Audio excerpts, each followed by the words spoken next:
بسم الله والحمد لله والصلاة والسلام على رسول الله وعلى آله وصحبه ومن والاه. موضوعا wuxuu ku saabsan yahay mudaaharaad la sheegay in bari dadka Soomaalida ay lagu baarlaxawsanayo inay soo baxaan oo maartay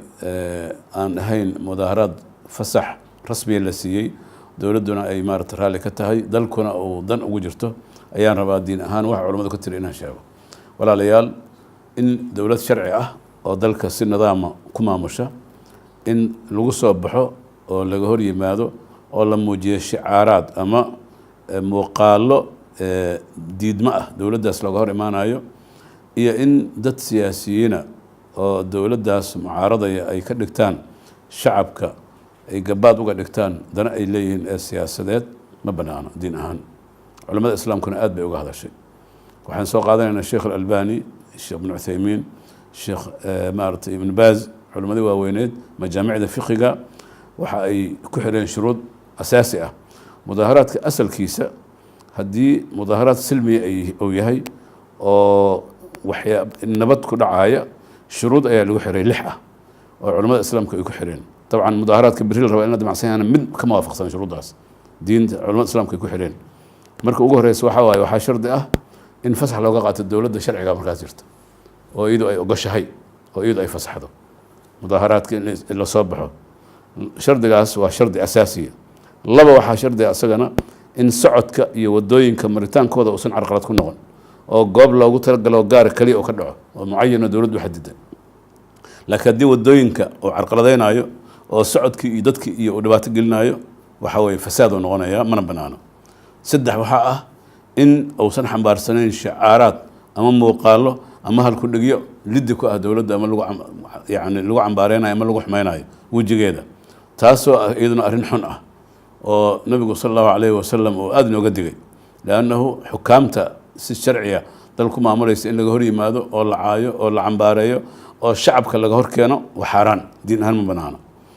qodobka afraadna waxa waaye in arrintaas iyada ah aysan amniga waxyeelin oo dalka ay ka dhacayso oo yahay dal amnigiisu 100% uu sugan yahay oo aysan imaan karin in laga faa'iideysto oo khatar amni ay timaado Soomaaliya maanta waa ogna wadciga amniga wali magaalada Muqdisho meesha oo maraayo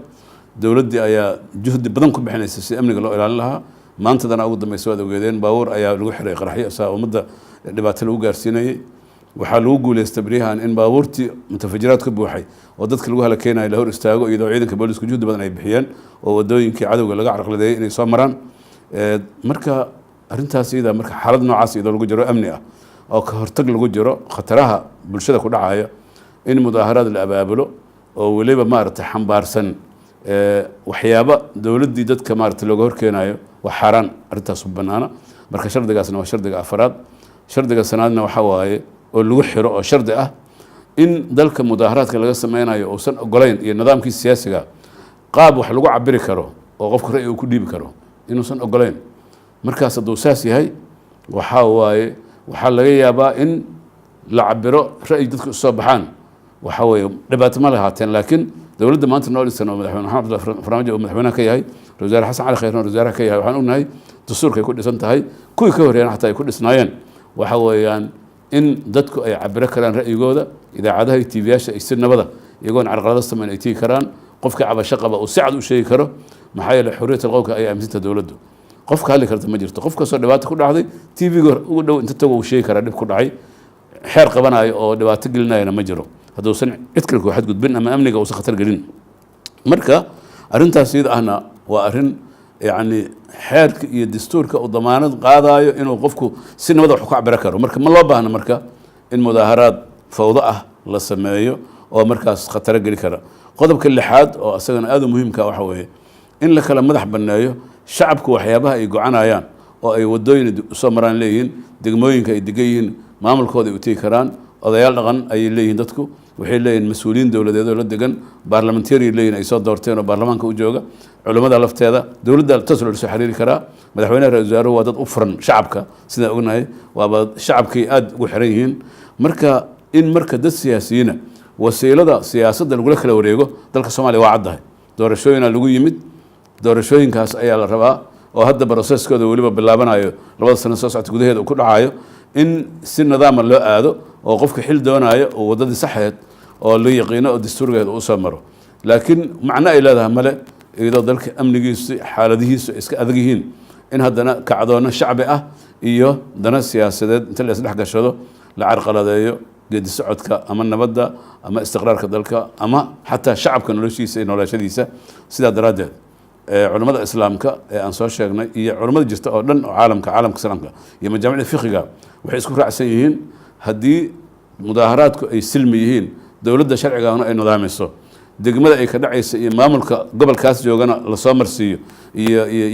hay-adaha amniga mas-uulka ah oo iyaga laftooda ay nidaaminayaan dadka ay la joogayaan duruuftuna ay saamaxayso xilligaas jirta mudaaharaadka in wax lagu cabiro silmiga ah iyagoon siyaasadaysan inoon fawdo ahayn oo dadku madaalibtooda sheeganayaan diin ahaan diintu ma diidana culimmaduna ma diidana laakiin mudaaharaadka shuruudda aan sheegnay aan waafaqsanayn oo kuwa hadda beri iyo maalmaha soo socda la damacsan yahay ma banaana diin ahaan sidaa daraaddeed waxaan ugu yeerayaa dhammaan shacabka soomaaliyeed meel kastay joogaan maadaama aan ku jirno marxalad xasaasi ah oo dalkeenu maanta uu ka gudbaayo yani xaalado adag uu gudbaayo xaalado istiqraar iyo amni ah maadaama mujtamacan uu yahay mujtamac xarbi ahliya kusoo daalay maadaama uu yahay hubkii inuu guri kasta iska yaallo weli oo hubka dhigis dhammaystiran aan dalkan laga samaynin maadaama nimanka cadowga ahay dadka ay weli ku dhex gambanayaan oo ay xaalad kasta oo aan caadi ahayn adeegsan karaan inay carqalada ay sameeyaan iyo iska horkaan iyo inay dad iska laayaan waxaan leenahay walaalayaalow iyadoo ilaahay laga baqaayo ha la joojiyo mudaaharaadkaas boqolkiiba boqol dowladdana waxaan ugu yeeraynaa inay cid kasta oo arrintaas isku dayda iyadoo silmigan la ilaalinayo amniga in si nabad ah loo hor istaago inaan dadka la khaldino maaragtay ayadu dhammaan amniga iyo deegaanada iyo maaragtay ayadu ay hawsheeda ka qabsato cid kasta oo maaragtay la khaldana inay ka laabato fikirkaas iyada ah oo si nabada qofka wax qabana uu si nabada usoo marsiisto qanawaadka ama jihooyinka rasmiga ah oo qofka cabasho qaba uu soo marsiisan karo aan rur sheegay inuu soo marsiisto ayadoo weliba dowladda albaabadeedu ay yihiin kuwa u furan xafiiska ra-iisul wasaaraha xafiiska madaxweynaha xafiiska maaragtay gobolka banaadir